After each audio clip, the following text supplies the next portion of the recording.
오늘 우리에게 주신 하나님 말씀은 시편 40편 1절에서 10절 말씀입니다. 내가 여호와를 기다리고 기다렸더니 귀를 기울이사 나의 부르짖음을 들으셨도다. 나를 기가 막힐 웅덩이와 수렁에서 끌어올리시고 내 발을 반석 위에 두사 내 걸음을 견고하게 하셨도다. 새 노래 곧 우리 하나님께 올릴 찬송을 내 입에 두셨으니 많은 사람이 보고 두려워하여 여호와를 의지하리로다. 여호와를 의지하고 교만한 자와 거짓에 치우치는 자를 돌아보지 아니하는 자는 복이 있도다. 여호와 나의 하나님이여, 주께서 행하신 기적이 많고 우리를 향하신 주의 생각도 많아 누구도 주와 견줄 수가 없나이다. 내가 널리 알려 말하고자 하나 너무 많아 그 수를 셀 수 없나이다. 주께서 내 길을 통하여 내게 들려주시기를 제사와 예물을 기뻐하지 아니하시며 번제와 속죄제를 요구하지 아니하신다 하신지라. 그때 내가 말하기를 내가 왔나이다. 나를 가리켜 기록한 것이 두루마리 책에 있나이다. 나의 하나님이여, 내가 주의 뜻 행하기를 즐기오니 주의 법이 나의 심중에 있나이다 하였나이다. 내가 많은 회중 가운데서 의의 기쁜 소식을 전하였나이다. 여호와여, 내가 내 입술을 닫지 아니할 줄을 주께서 아시나이다. 내가 주의 공의를 내 심중에 숨기지 아니하고 주의 성실과 구원을 선포하였으며 내가 주의 인자와 진리를 많은 회중 가운데서 감추지 아니하였나이다. 아멘. 한 소녀의 이야기입니다. 초등학교 저학년 어느 여름날이었습니다. 소녀는 어머니를 따라 유원지에 놀러 갔어요. 물놀이를 하다가 젊은 남녀가 노를 저 나가는 보트가 재미있어 보여서 저도 모르게 그 뒤를 따라갔습니다. 그런데 정신을 차려보니 어느새 발이 닿지 않는 깊은 곳까지 들어와 있었습니다. 소녀는 수영을 전혀 할 줄 몰랐어요. 그때 그 보트가 갑자기 뱃머리를 돌려 소녀 쪽으로 다가왔습니다. 어린 마음에 들키면 큰일 날 것 같아 소녀는 물속으로 쑥 잠수해 버렸습니다. 숨이 차 다시 올라왔지만 발이 닿지 않으니 그때부터 허우적거리기 시작했어요. 살려달라 소리쳤지만 아무도 오지 않았습니다. 물에 3번 잠기면 죽는다는 말이 떠올랐어요. 한 번, 두 번, 정말 3번째로 물속에 가라앉았던 바로 그 순간이요. 어, 이제 죽는 줄 알았는데 누군가 소년의 머리카락을 꽉 잡습니다. 그리고 소녀를 물 밖으로 힘껏 끌어올렸어요. 그리고 강가에 소녀를 눕혔습니다. 소녀는 눈에 물이 들어가 아무것도 보이지 않았고 고맙다는 말 한마디 하려 했지만 정신이 하나도 없었어요. 겨우 눈을 떠 보았지만 사람은 이미 가고 없었어요. 여러분, 사람의 구원은 딱 거기까지입니다. 물에서 끌어내 젖은 채로 강가에 눕혀놓고 떠나는 것. 그것만 해도 목숨을 살린 은인입니다. 그런데 소녀는 여전히 소망 없는 그 강가에 홀로 남겨졌어요. 한번 생각해 보십시오. 만약 하나님도 그렇게 하신다면 어떨까요? 우리를 제 수렁에서 끌어내시고 강가에 눕혀놓고 그냥 가버리신다면 어떨까요? 그러나 오늘 본문은 그렇게 하지 않는다고 말합니다. 하나님은 끌어내신 다음이 다르십니다. 오늘 본문은 다윗의 시입니다. 성경에서 노래를 가장 많이 지은 사람이 다윗이에요. 그러나 그의 노래는 궁궐에서 나온 노래가 아닙니다. 대부분 웅덩이에서, 수렁에서, 눈물의 밤에서 터져 나온 노래입니다. 오늘 본문에서 다윗은 기가 막힐 웅덩이와 수렁에서 노래를 시작합니다. 하나님은 건지실 자의 삶을 온통 새 노래로 바꾸시는 분이에요. 오늘 하나님은 저와 여러분의 삶도 그렇게 바꾸시길 원하십니다. 오늘 본문을 통해 따라가며 하나님께서 어, 수렁에서 건져 우리를 어떻게 바꾸시는지 그 은혜를 받기를 원합니다. 첫째, 우리의 부르짖음이 찬양이 됩니다.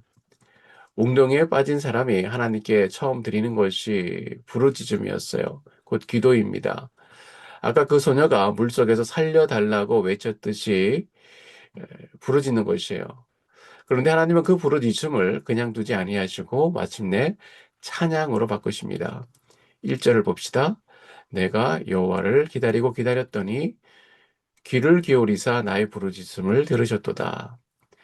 여기서 기다리고 기다렸더니가 눈에 들어오는데요. 왜 두 번 겹쳐 말했을까요? 이 기다리다에 해당되는 히브리어 말 카바는 이 카바가 나온 명사가 디크바, 곧 소망, 희망이란 말입니다. 그러니까 성경이 말하는 기다림은 시계만 쳐다보고 시간 죽이는 기다림이 아니라 반드시 오실 것을 바라며 목을 길게 빼고 앙망하는 기다림, 희망을 품은 기다림입니다. 웅덩이에 빠졌다고 다 이렇게 기다리는 것은 아니에요. 사울은요, 하나님 앞에 죄를 짓고 책망을 들었을 때 기다리지 않았어요. 자기 체면이나 세워달라고 부탁하고 쓸쓸히 돌아섰습니다. 그러나 다윗은 달랐습니다. 눈물로 이불을 적시며 빚지고 원통한 400명과 아굴람 굴에 처박혀서도 원수의 땅 블레셋에 숨어서도 하나님을 앙망하며 기다리고 또 기다렸습니다. 구약 성경의 엘리야도 기다림의 사람이었어요. 3년 반 동안 비 한 방울 내리지 않은 때에 엘리야가 갈멜산 꼭대기에 올라 얼굴을 무릎 사이에 묻고 기도했습니다.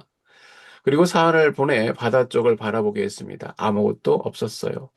다시 기도하고 또 보냈습니다. 없었습니다. 그렇게 7번을 보냈어요.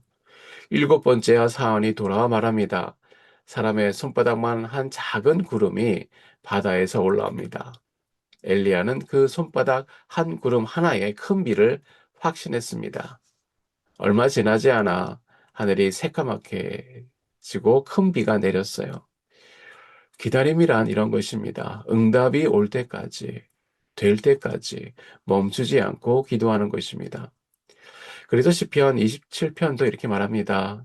너는 여호와를 기다릴지어다 강하고 담대하며 여호와를 기다릴지어다.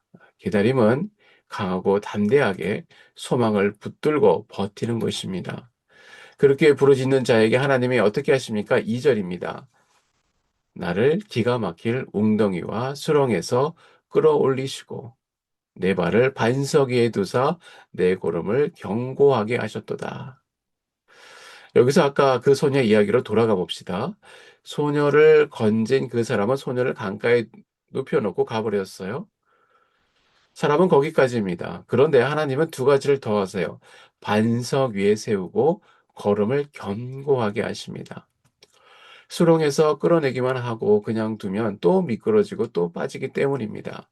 살려놓아도 소망이 없으면 다시 죽습니다. 그래서 하나님은 끌어내신 다음에 흔들리지 않는 반석 위에 세우시고 걸음을 붙들어 주십니다. 이것이 사람의 구원과 하나님의 구원의 차이입니다. 200 몇십 년 전에 영국에 존 뉴트라는 사람이 있었습니다. 이 사람은 노예를 사고 파는 노예 무역선의 선원이었습니다. 입에서는 욕설이 떠나지 않았고 사람을 짐짝처럼 취급하던 스스로 나는 비참한 인간이라 부를 만큼 밑바닥 인생이었어요. 그러던 어느 날 항해 중에 무서운 폭풍을 만납니다. 배가 곧 가라앉을 것 같아요. 그 죽음 앞에서 거칠던 뱃사람의 입에서 난생 처음 이런 부르짖음이 터져 나왔습니다. 주여, 이 비참한 자를 불쌍히 여겨주소서.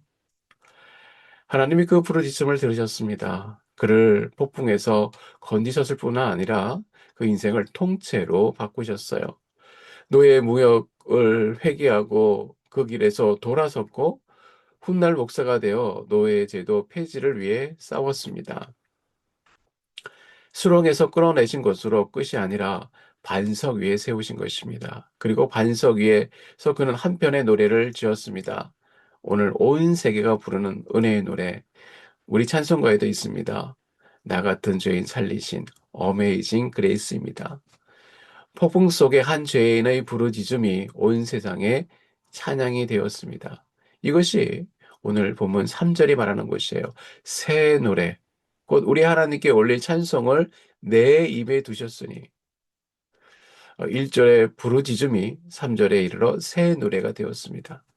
하나님은 우리의 눈물 섞인 기도를 마침내 찬양으로 바꾸시는 분인 줄 믿습니다. 둘째, 우리의 순종이 찬양이 됩니다. 그런데 이 새 노래는 입으로만 부르는 것으로 끝나는 노래가 아닙니다. 삶으로 이어지는 노래예요. 하나님은 이제 우리의 순종을 찬양으로 바꾸십니다. 성경에 참 흥미로운 사람들이 있는데요. 바로 고라 자손들이에요. 이 집안은 조상 고라는 광야에서 모세를 원망하고 대들다가 하나님의 심판을 받은 사람들입니다. 평생 불평하고 원망하던 집안이었어요. 그런데 놀랍게도 그 후손들이 시편에 참 아름다운 찬송시를 여러 번 남겼습니다. 후손들이 이렇게 결심합니다. 우리는 조상처럼 살지 말자. 조금만 힘들면 원망하고 대들던 그 노래, 이제 그만 부르자. 어려울수록 오히려 하나님께 찬송을 더 부르자. 원망의 옛 노래를 부르고 순종의 새 노래로 삶을 바꾼 것입니다. 다윗도 그랬습니다. 5절부터 그는 하나님이 자기를 위해 행하신 일이 너무 크고 자기를 향한 생각이 너무 많아 세어볼 수 없다고 고백합니다. 은혜가 이렇게 쌓이면 자연히 이런 질문이 생기죠. 하나님을 위해 나는 무엇을 해야 하나? 그 답이 6절에 나오는데요. 좀 뜻밖입니다. 하나님이 제사와 예물을 기뻐하지 아니하신다고 말합니다. 제사를 안 좋아하신다는 뜻이 아니라 제사보다 더 원하시는 것이 있다는 뜻입니다. 바로 순종입니다. 예물은 산더미처럼 쌓아도 마음의 순종이 없으면 소용이 없는 것입니다. 그래서 다윗은 8절에 이렇게 말합니다. 내가 주의 뜻 행하기를 즐기오니 주의 법이 나의 심중에 있나이다. 하나님의 말씀이 내 마음 한복판에 새겨져 있어 그 뜻대로 사는 게 기쁘고 즐겁다는 것입니다. 이것이 바로 하나님이 받으시는 참된 찬양입니다. 우리는 순종을 이렇게 착각하기 쉬워요. 내가 교회 얼마나 열심히 다녔는데, 주일 한 번도 안 빠졌는데, 물론 단 귀한 일입니다. 그러나 예수님은 뭐라고 합니까? 나더러 주여 주여 하는 자마다 다 천국에 들어갈 것이 아니요 다만 하늘에 계신 내 아버지의 뜻대로 행하는 자라야 들어가리라.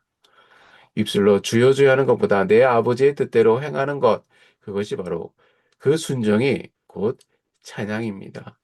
그리고 그 순종하는 사람에게 한 가지 에, 순종하는 사람이 어떤 사람인지 한 가지 분별이 있습니다. 4절이 말합니다.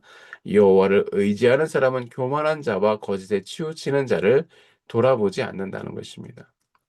옛말에 먹물을 가까이 하면 먹물이 묻고 빨간 물감을 가까이 하면 빨간 물이 물든다라는 말이 있습니다. 교만하고 거짓된 사람들과 어울리면 나도 모르게 그물이 들고 그러면 내 입에서 다시 원망의 옛 노래가 나옵니다. 반대로 하나님의 말씀을 가까이 하고 그 말씀을 먹고 살면 하나님의 사람으로 물들어 순종이 곧 찬양이 되는 삶을 살아가게 됩니다. 셋째, 우리의 증거가 찬양이 됩니다. 부르짖음이 찬양이 되고 순종이 찬양이 된 사람은 그 노래를 자기 안에 가만히 가둬두지 않습니다. 하나님은 이제 우리의 증거를 찬양으로 바꾸세요. 9절에서 다윗은 말합니다. 내가 내 입술로 닫지 아니할 줄을 주께서 아시나이다. 하나님의 의와 성실과 구원과 인자와 진리를 많은 사람 앞에서 감추지 않고 다 전하겠다는 것이에요. 그런데 이 증거가 언제 가장 힘이 셀까요? 놀랍게도 가장 어두운 자리에서입니다. 다니엘을 한번 봅시다. 다니엘은 포로의 몸으로 높은 자리에 오르자 그를 시기하던 자들이 왕을 깨워 법을 하나 만들었습니다. 30일 동안 왕 외에 다른 신에게 기도하는 자는 사자굴에 던져 넣는다. 목숨이 걸린 법입니다. 이때 다니엘은 어떻게 했습니까? 바로 오늘 본문 9절 그대로였습니다. 나는 내 입술을 닫지 아니하리라. 다니엘은 늘 하던 대로 집으로 가서 창문을 예루살렘으로 열고 하루 3번 무릎을 꿇고 하나님께 감사하며 기도했습니다. 입술을 닫지 않았던 것입니다. 결국 그는 사자굴에 던져졌어요. 사자굴이야말로 기가 막힌 웅덩이 아닙니까? 그런데 하나님이 천사를 보내어 사자들의 입을 봉하셨습니다. 이튿날 아침 다니엘은 상한 데가 하나도 없이 그 굴에서 올라왔습니다. 그 다음이 놀랍습니다. 이방인의 왕 다리오가 온 세상 모든 백성과 민족과 언어를 쓰는 자에게 조서를 내립니다. 내 나라 관할 아래에 있는 사람들은 다 다니엘의 하나님 앞에 떨며 두려워할지니 그는 살아계신 하나님이시라. 다니엘이 한 사람이 이 다니엘이 어두운 사자굴에서 입술을 닫지 않고 드린 그 증거가 그 노래가 온 제국이 하나님을 높이는 찬양이 되었습니다. 이것이 바로 오늘 본문 3절 하반절의 약속입니다. 많은 사람이 보고 두려워하여 여호와를 의지하리이다. 내가 어두운 자리에서 입술을 닫지 않고 드리는 그 증거를 듣고 많은 사람이 하나님께 돌아온다는 것입니다. 그러니 우리의 새 노래가 가정에서 일터에서 이 세상 한복판에서 감추지 말고 증거되길 원합니다. 그 증거가 곧 하나님을 높이는 가장 아름다운 찬양인 줄 믿습니다. 말씀을 맺습니다. 하나님은 건지신 자의 삶을 온통 새 노래로 바꾸세요. 우리의 부르짖음이 찬양이 되고 우리의 순종이 찬양이 되며 우리의 증거가 찬양이 됩니다. 서두에 그 소녀는 강가에 눕혀진 채 홀로 남겼습니다. 사람이 할 수 있는 구원은 거기까지입니다. 그러나 하나님의 구원은 다릅니다. 하나님은 우리를 웅덩이에서 끌어내시고 반석 위에 세우시고 다시 걷게 하시고 마침내 그 입에서 새 노래를 넣어주십니다. 폭풍 속에 존 뉴턴이 부르짖음을 어메이징 그레스로 바꾸신 하나님, 어두운 사자의 굴에 다니엘을 온 제국의 찬양거리로 삼으신 하나님이 바로 오늘 저와 여러분의 이야기도 그렇게 쓰기 원하십니다. 혹시 지금의 삶이 웅덩이에 수렁에 빠져 있습니까? 사업이, 건강이, 관계가, 또 자녀 문제가 도무지 헤어날 수 없는 수렁 같습니까? 그렇다면 오늘 본문의 이 한 절을 함께 붙들기 원합니다. 내가 여호와를 기다리고 기다렸더니 포기하지 말고 담대하게 소망 가운데 부르짖을 때에 하나님께서 그 부르짖음을 들으시고 저와 여러분의 눈물을 새 노래로 바꿔 주실 줄 믿습니다.